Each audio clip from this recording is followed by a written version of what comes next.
జనరల్‌గా ఇండస్ట్రీ పుట్టినప్పుడు నేను 30 సంవత్సరాలు చూస్తున్నా అంటే ఏంటి, సక్సెస్ శాతం 5%.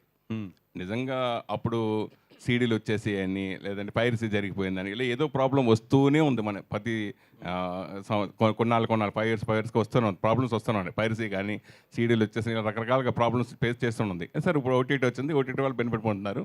ఇదివరకు శాటిలైట్ బెనిఫిట్ పొందారు. ఇప్పుడు ఓటీటీ బెనిఫిట్. అయితే సక్సెస్ చేత్రం మొత్తం ఓన్లీ 5%. ఓ బ్లాక్ బస్టర్ ఒకటే ఉంటుంది, లేకపోతే 2 ఉంటుంది. కానీ అంతకుమించి రావు. అలాగే 10 సంవత్సరం ఒక్కో సినిమా వస్తుంది. అలాగే ఈ సంవత్సరం కల్కి మొత్తం పాత థియేటర్లు కూడా మొత్తం ఓపెన్ చేసి ఆ సైడ్ దుమ్ము దులిపి కలెక్షన్స్ చేసింది. అలాగే కంటెంట్ ఉన్న సినిమా మారా సినిమా డబ్బింగ్ సినిమా కలెక్ట్ చేసింది. అట్లాగే భారతీయ సినిమా యావరేజ్ అయినా ఫస్ట్ ఓపెనింగ్ వరకు తీసుకుని మళ్ళీ ఆగిపోయింది. సో ఇది కామన్గా జరుగుతూ ఉంటుంది. ఇందాక మీరు చెప్పారు కదా, ఇంకా అయిపోయింది, కొన్ని థియేటర్లు మూసుకోవాల్సిందని. ఎందుకు ఆ మాట అనాల్సి వచ్చింది? సక్సెస్ అయితే ఇప్పుడు ఒకేలా ఉంది కదా, ఎందుకు అది మళ్ళీ ఇప్పుడు వరుసగా ఇప్పుడు ఈ చిన్న సినిమా కూడా బ్లాక్ బస్టర్ చాలా సినిమాలు ఉన్నాయి. ఇదే కల్కి ఒక 3 ఇయర్స్ బ్యాక్ వచ్చి ఉంటే కనుక ఇప్పుడు మనం ఏ నెంబర్స్ చూస్తున్నామో దీనికి డబల్ నెంబర్స్ చూసేవాళ్ళం. అంటే నెంబర్స్ అనేది మనకు తెలుసు ఇప్పుడు ఎట్లా ఉన్నాయి ఏందనేది. అంటే కల్కి దాని కెపాసిటీ ఏంటో థియేటర్స్లోని స్టిల్ ఈరోజు ఒక 30% పీపుల్ ఏంటంటే ఇంకా అది ఓటీటీకి వస్తుంది కదా అక్కడ చూద్దామని చెప్పి ఇంకా సినిమా చూడకుండా ఇంట్లో కూర్చున్న వాళ్ళు ఉన్నారు. ఇదివరకు అలా ఉండేది కాదు. నిజంగా అంత పెద్ద సినిమా అంత పెద్ద హిట్ అయితే బాహుబలి 1 ఆ 2 టైంలోని నెక్స్ట్ అసలు మాకు 3-4 వీక్స్ థియేటర్గా ఫుల్ అయిపోయిన రోజులు ఉన్నాయి.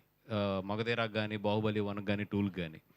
ఇప్పుడు మరి కల్కి అంత పెద్ద హిట్ అంత బాగుంది కానీ స్టిల్ దానికి రావాల్సిన ఇన్కమ్ అయితే రాలేదనేది నా ఒపీనియన్. దానికి ఏంటంటే వాట్ ఎవర్ నేను చెప్పాను ఇందాక థియేటర్స్కి జనాలు తగ్గుతున్నారు అనేది చెప్పాను. అట్లా అది రెండోది చూస్తే ఇప్పుడు కల్కి లాంటి సినిమా 2 ఇయర్స్కో 3 ఇయర్స్కి వస్తుంది. ఇప్పుడు మాకు నిజంగా చూస్తే డిసెంబర్ నుంచి మొన్న కల్కి వచ్చే వరకు కూడా ఫస్ట్ టైం ఎగ్జిబిటర్స్ పెద్ద ఎగ్జిబిటర్స్ నేను చెప్పేది ఎక్కడో చిన్న చిన్న ఎగ్జిబిటర్స్ కాదు, కరెంటు బిల్లు కట్టలేని సిచ్యువేషన్లోకి వెళ్ళిపోయారు వాళ్ళు.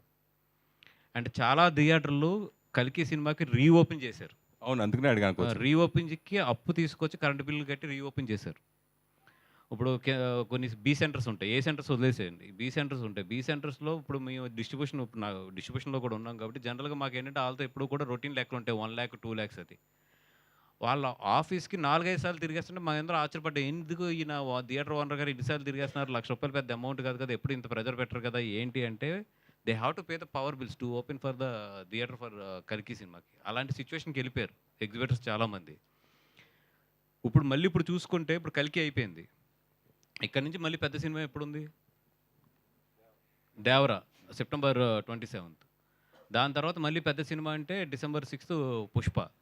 ఈ మధ్యలో గ్యాప్లో కరెంట్ బిల్స్ తట్టుకోవడం కానీ ఇవన్నీ తట్టుకోవడం కానీ ఇవన్నీ ఓకే, ఇన్కమ్ ఎంత క్రియేట్ చేస్తున్నా కూడా ఈ సినిమాలకు రావాల్సిన రెవెన్యూ అయితే మాత్రం డెఫినెట్గా 30-40% తక్కువే వస్తున్నాయి.